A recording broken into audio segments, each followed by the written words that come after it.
пред околу една недела се отвори новата мултимедијална читалница во Националната универзитетска библиотека Свети Климент Охридски, но исто така се одржа и промоција на фототипни изданија од едицијата на Националната универзитетска библиотека за македонскиот јазик. Во следните неколку минути ќе верувам дека ќе доловиме атмосферата токму овде од ова мултимедијална читалница, но воедно ќе слушнеме повеќе детали од мојот денешен соговорник господин Јовица Никчевски. Да му посакаме добро утро. Добро утро и на вас. Добре дојдовте во Национална библиотека на Македонија.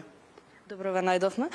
На самиот почеток, со оглед на тоа дека навистина станува збор за несекојдневна, односно уникатна читалница, од колкава важност е за вас и за библиотеката, па и за нејзините корисници читалница од еден ваков тип? Така, да. Читалницата, идејата за ваква читалница ни се роди пред една година, на разговор со мојот колегиум, анализирајќи ги барањата на нашите корисници, утврдивме дека ние имаме потреба да изградиме една нова, современа, модерна, мултимедијална и интерактивна пред се читалница во која што имате место и за индивидуално учење, меѓутоа и место за групно учење. Читалницата е на простор од 400 метри квадратни, имаме над 70 кориснички места во неа, како што напоменав, имаме места за групно учење, опремена е со модерни компјутери, последна генерација, многу аудио и визуелна опрема, потоа имаме интерактивни работни станици. Во читалницата еден дел од компјутерите ни се опремени со специјален софтвер за слепи и слабовидни лица. Целата читалница е достапна за лицата со попречености, комплетно е покриена со бежичен интернет и имаме на располагање, прв пат имаме тука бесплатен пристап до епско базата, односно имаме пристап до онлайн над 250.000 книги, електронски книги, како и над 6.000 научни, стручни содржини и трудови.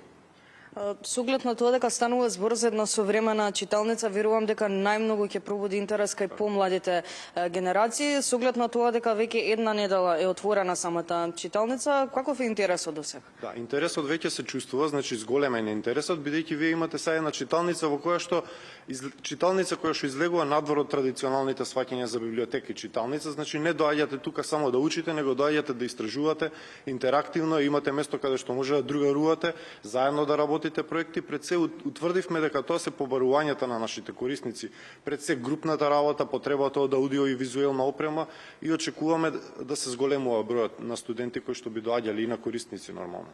Иако напоменавте како е опремена самата читалница, може ли подетално да појасниме? Станува збор за читалница која што има два дела? Да, читалницата се наоѓа на два ката. Во долниот кат во кој што се наоѓаме ние е простор во кој што имате место, како што напоменав, за групно учење, имате места оставени чисто да можете да дојдете да си зајмите некоја публикација или со ваша публикација каде што може да учите. Потоа на истиот кат имаме лаптопови кои ги даваме на користење по потреба. Корисникот доколку дојде има потреба, може да зајми лаптопот тука кај нас да користи. Во фаза на тендерска постапка сме за набавка на видеодзид, значи со проекција, да може исто и тука е во план на долниот спрат на читалницата да може да се прават и друг тип на работилници, други трудови тука да се изложуваат, додека на горниот кат имаме инсталирано наша опрема, имаме аудио и визуелна опрема, имаме компјутери, ќе видите, ќе можете да ги снимите, компјутери последна генерација кои што треба да одговорат на барањата на нашите предизвици. Самата најава исто така напоменав дека со самото отварање на оваа читалница се одржи промоција на фототипни изданија. За какви изданија станува збор поточно? Вака, бидејќи оваа година не е јубилејна година за македонскиот јазик, односно бележиме 80 години од кодификација, стандардизација на македонскиот јазик, Националната библиотека издаде своја едиција под наслов НУП за македонскиот јазик, која се состои од 5 избрани дела, односно публикации кои се од особено значење за македонскиот јазик.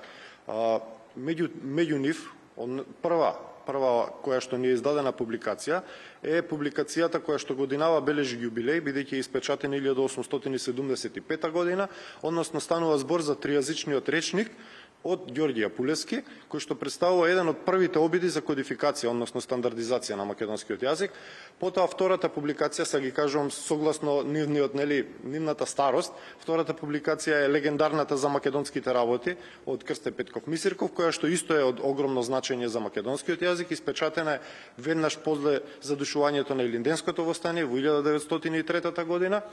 Третата публикација е исто така публикација која што годинава бележи јубилеј од 100 години, тоа е легендарниот абецедар наменет за децата егејци, односно за децата во Егејска Македонија, за македонците во Егејска Македонија. Како што кажав, тој е испечатен во 1925 година, испечатен е по барање на Друштвото на народите од Женева за децата кои што зборуваат во тоа време, како што кажале во Женева, Slav speaking minority, значи различен јазик од јазикот на соседите кои што ги имаме тука. Следната публикација која што е испечатена исто така е еден буквар, меѓутоа буквар испечатен исто кој бележи оваа година јубилеј од 80 години, тоа е букварот со читанка, првиот буквар испечатен во 1945 година во слободна Македонија. И последната, најмладата меѓу нив публикација ни е македонската граматика, која што е веќе била спремена во септември 1945 година, испечатена во јануари 1946 година, граматиката на Круме Кепески, која што е исто така многу значајно дело и одиграла голема улога во описменувањето и стандардизацијата на македонскиот јазик. Пред самиот крај убаво е да се напомене и за изложбата која што може да се види токму во оваа читалница, изложбата по повод 26 ноември. 23 ноември, така. Значи, ова што го гледате во витрините и тоа до мене сандакот, тоа е дел од историјата на библиотекава, односно на 23 ноември во 1944 година со одлука на президиумот на АСНОМ е именуван првиот директор во Слободна Македонија во Народната библиотека, во тоа време Георги Шоптрајанов. И тоа ни е, како да кажам, една символика на отпочнување на работата на библиотеката во Слободна Македонија. Бидејќи библиотеката постоела многу претходно, меѓутоа со тогаш веќе ја официализирале. Како што можете да погледнете, во едната витрина имаме документи, меѓу кои и самиот заповед, подпишан од Епаминонда Попандонов, каде што го именува за директор Георги Шоптрајанов, лицето Шоптрајанов, и каде што укажува дека сите народно-ослободителни одбори треба да му ја пружат неопходната помош. Таму ја имаме и првата инвентарна книга на библиотеката од 1944 година и исто така интересно имаме матичната книга на вработените, односно првите вработени во библиотеката и заповеди за нивно именување. Ова што го гледате до мене е сандакот, еден од дрвените сандаци во кој што во 1940 од 1942 до 1944 Георги Шоптрајанов ги евакуирал книгите од тогашната Народна библиотека во манастирот Свети Димитрија со цел да ги заштити од фашистичките окупатори од бомбардирање. И во следната витрина гледате фотографии од нашата Народна библиотека, сега веќе Национална библиотека. Низ времето таму ја имате првата зграда, некогашната зграда на Филозофскиот факултет, која што била на местото на денешното МАНУ и некаква ретроспектива на фотографии избрани низ годините до денес.